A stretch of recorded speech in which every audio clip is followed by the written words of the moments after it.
fara sauki ta bangaren tsaro, ta bangaren wa'anga tabbata-tabbatan wanda har yanzu gashi shi a sanadin kuma Allah ya sa muka samu wannan bawan Allah malami ko kuma almajiri wanda ya kasance shine ya zo nan dajin Bungudu ya turbuɗe wasu abubuwa tun daga Anka Gima Matseri a mazaɓin Matseri ta ƙaramar hukumar mulkin Anka. Gashi nan ko mun zo yanzu insha Allahu za mu tone wannan abu mu ga menene ya tone kafin ya kai mu ga wanda ya sa shi wannan aiki. To duk dai makasudin wannan aiki da shi wannan malami yayi yana da masaba da wato binciken da EFCC take yi akan jihar Zamfara. To wannan kuma suna yi ne domin su gano ko kuma su sa kada a yi binciken ne ko ba mu ne dai. To alhamdulillahi gashi dai yanzu mun gani kuma mun kama shi. Kuma insha Allahu za a bincika a gano insha Allahu rabbil alamin.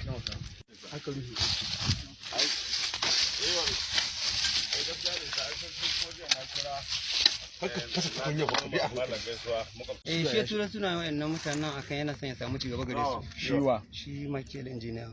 Ya turo sunan da ba da wa. To ya nake gani su tun da ba Hausawa ne.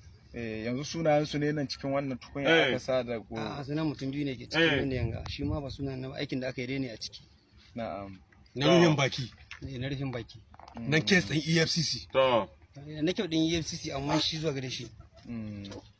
Su ne za su yi tambaya su mutanen EFCC kada su iya yi masa tambaya ke. Amai mazalle da Sara mazalle ba zai ce ma. To salamu alaikum. Kun kai shekara nawa tare da shi? Akalla mun gashi. Yawwa alhamdulillah. A nan garin so yake kwa ina. To daga an gare maka fara saruwa da shi hannun wasu. To nan so ka san a anguwar da yake. Gaso anguwar da yake yana nan gidan aiji.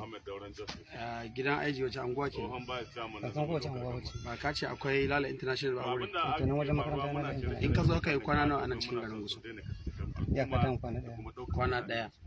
Nawa yake baka idan kai mai irin wannan aiki? Ba jinga muke yi da shi ba sai abin da ya bani. Akwai wani abu da ya baka yanzu daga cikin wannan aikin da kai mai?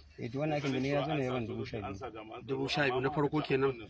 Shine aikin da ya sami shi. To daga baya nawa zai cika ma?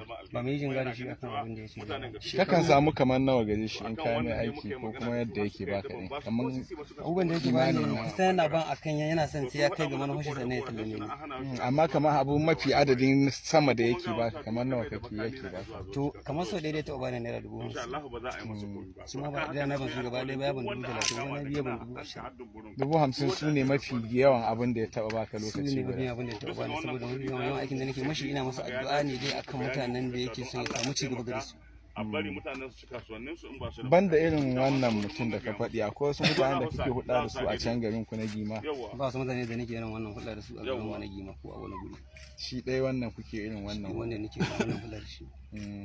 To amma kuma hulɗa irin wannan in har irin wannan ce ai ba da mutum guda kamata kawai a ce ana yin ta ba. Ba ganin cewa ta mutane ce da yawa. Shi wanda yake aiki sai wanda ya zo ci mashi yace yana da bukata sannan ya haɗa mutanen da zai aiki. In mutum bai san ka ko ya zo ya ci mashi ba za ka mashi ba. Sai wani ce kana da aboki. Malam Musa malamin shi.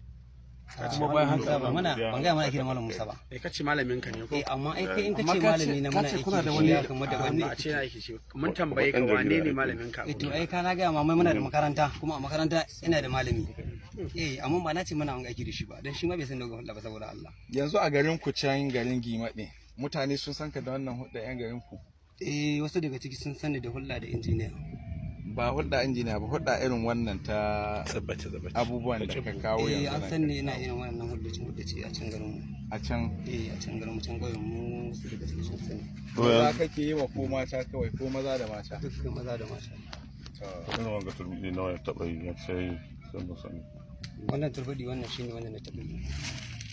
Guda nawa ka taɓa yi kafin wannan? Gaskiya mana. Haka dai kafin wannan shine wanda na taɓa yi wannan bawan Allah.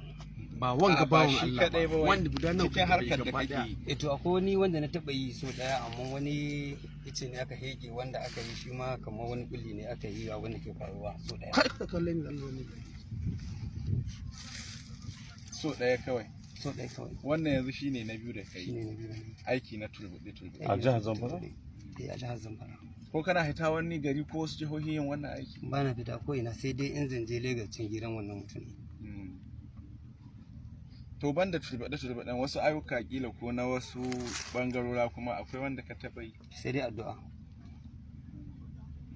mun samu sunan mutane da dama a wayarka ko mutane ne don na bangaren gwamnati wannan ana turo su ne akan ana yi masa addu'a akan a yi addu'a ya ji wanda ke son su ya samu wani matsayi gare su ga sunayen kamar mutane a ya waya shehu da haka ba su suke zuwa ga gare sunayen mutane a waya ba shi ne kamar kuma ga sunayen wasu a waya ga transaction din da kai na abubuwan da kai har da FGC da ina ne da sauransu duk ga sunan ko ba haka bane haka ne kuma me ne gaddama a shi ne na gaya ma abin da na gaya tun da ya da malaman na Zaria da abunka to su wannan malaman na Zaria da aka ga to zan wallahi ban da malami Zaria ban da nake da hulɗa da shi wanda kun ka zo tare nan kun ka rufe abun wallahi ban zo da kowa na wani malami da Zaria ba wanda kun ka rufe wurin abun ga shi da wadawa ne da Abdullahi da injiniya Michael ya suke su wa'yan ga da ka faɗi shi direban wannan oga ne shi Abdullahi direban Michael din direban ne Michael sai kuma kai sai kuma ni ko uku kenan tambayar kai na ganin gaba da hana EFCC ta yi bincike kan kudaden jihar Zamfara ka ji to wannan kana ganin zai hana ita EFCC da yin bincike kan kuɗi baya hanawa tunda ana bincike ne amma ba bincike aka kawo a sa in yi dan a hana ba wani ne wanda shi mutanen kamfanin shi ya gaya mun su yake son a rufe bakin shi tsakanin shi da su mutum biyu ita kuma EFCC ta gayyace su akan kes din ko wallahi ba sani ba wanda ya gaya mun kenan dai kana tuka da walwala ai wanga gayin amma ba na ce ma su ai ban gaya ka ba tuna ya ce wallahi ba zai cutar da kai ba wallahi na mu wallahi da ofis ma sai ka ce sai an ce ka tsaya ka wallahi sai notorious da ya ce ma wallahi an zuba kai mana bayani ba ai bayani wannan sakalmin ka zuba ai bayani wanda ni shi ya rubuta ai rubuta ne kai ba ka da imani